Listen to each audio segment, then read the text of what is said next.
पाकिस्तान में एक अंदाजे के मुताबिक ये कहा जाता है कि तकरीबन 49% बच्चे ग़िज़ाई क़िल्लत या ग़िज़ाइयत की कमी का शिकार हैं।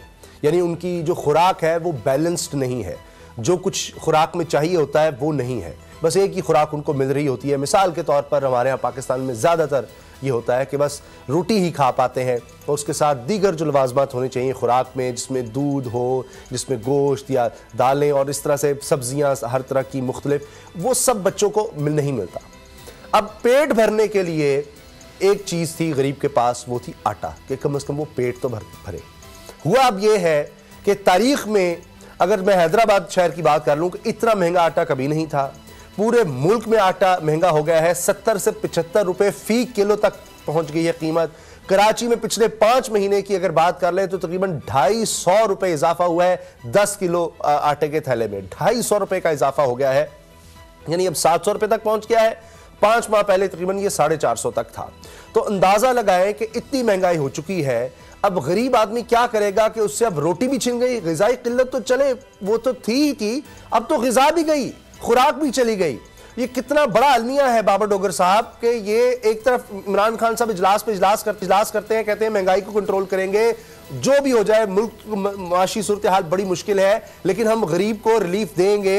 ये एहसास प्रोग्राम है, कामयाब नौजवान, हुनरमंद नौजवान, ये जो पनागाहें बनाई जा रही हैं, लंगर खाने बनाए जा रहे हैं, लेकिन हर कोई तो नहीं जा सकेगा इन लंगर खानों में, पनागाहों में। उसामा साहब, इससे नाअहल गवर्नमेंट मैंने नहीं देखी। पंजाब में 70 लाख टन आटा जो था वो स्टोरों में था, वो स्टोर्ड आटा था, वो जो इन्होंने स्टोर में रखा हुआ था। आप मानेंगे कि ये पुराना स्टॉक 70 लाख टन सारा ही बेच दिया। ये कभी नहीं हुआ कि आप पुराना स्टॉक सारा बेच दें और नई फसल का इंतज़ार करें। ये सिर्फ वसीम अकरम प्लस की गवर्नमेंट में हुआ। पूछे महकमा खुराक से कि सारा स्टोर में आटा बेच दिया है, जो अप्रैल में अब नई फसल आनी है तो उसके लिए अब वो गंदम जो है उसका पहले ही जो है 15 लाख टन शॉर्टफॉल आ रहा है, वो पहले ही कम है। जो आपके स्टॉक में आटा था वो सारा स्मगल कर दिया गया, वो केपीके में चला गया, केपीके से वो सारा जो है वो चला गया अफगानिस्तान में।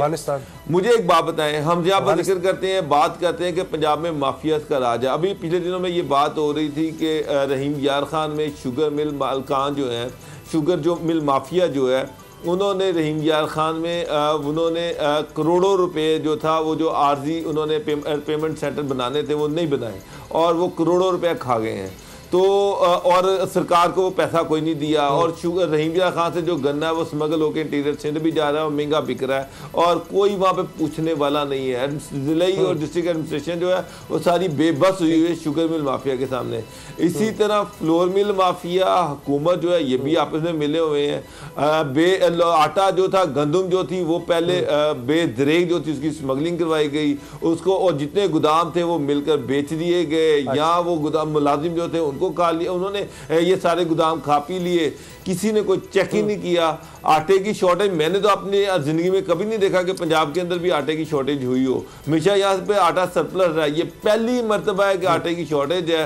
गंदम जो आ रही है वो फिर ये मुझे वो बयान याद आ जाता है वो फेडरल मिनिस्टर का, तो जब ये कहती थी कि जनाब ये जो हुकूमत है इसमें कुदरत भी साथ है और जो वहाँ से रहमतें नाजिल हो रही हैं और यहाँ पर ये हालात है कि गंदम की फसल जो है वो 15 लाख टन उसमें शॉर्टफॉल है, कमी है और उसका भी कोई हल नहीं है। गवर्नमेंट कर ही नहीं सकी कि आटे में ये शॉर्टफॉल भी आ सकता है। एक और बात खरल साहब, मैं चाह रहा हूं प्रोग्राम के खत्म होने से पहले उस पर आपका कमेंट जरूर आ जाए। 31% पाकिस्तानी अपनी नौकरियों से, मुलाजमतों से, रोजगार से हाथ धो बैठे हैं। सर्वे ये बता रहा है 83% खतरे का शिकार है, गैर यकीनी सूरत हाल का कभी भी उनकी नौकरी जा सकती है, 83%। और सिर्फ 12% ये समझते हैं कि अच्छा 21%, बल्कि 21% समझते हैं कि हालात आने वाले दिनों में शायद बेहतर हो जाएंगे। तो ये तो बहुत ही बुरे हालात हैं। ऊपर से ये देखिए आटे की कीमत कहाँ पहुँच गई। तो कामयाबी नहीं है। 1 करोड़ के तकरीबन बन गए ना जो बेरोजगार है, जॉबलेस। तकरीबन ये इस हिसाब से दादोशुमार से 1 करोड़ तो जॉबलेस लोग हो गए। तो अब जो आपने गुर्बत, महंगाई और ये जो स्मगलिंग और जो बहरान, तो मेरा ख्याल है गोरकन जो है उनकी जॉब्स आ रही हैं जल्दी। कि लोग अब मरेंगे भूख से, अफलास से, कैद से, तो उसके लिए लोग जब मरेंगे तो और सुकून तो कब्रिस्तान में मिलता है ना, कब्र में सुकून मिलता है। तो 1 करोड़ मेरा ख्याल है गोरकौन जो है उनकी नौकरियां जल्दी जो ये अगर सिलसिला जारी रहा। और उसामा साहब मैं आपको बताऊं हुआ क्या है, जो डीजी खान या रहीम यार खान है वहाँ पे सिंध का बॉर्डर भी लगता है, KPK का भी मियां अली के साथ लगता है पंजाब से, और बलूचिस्तान का भी कोस सुलेमान का जो पहाड़ी सिलसिला है जी।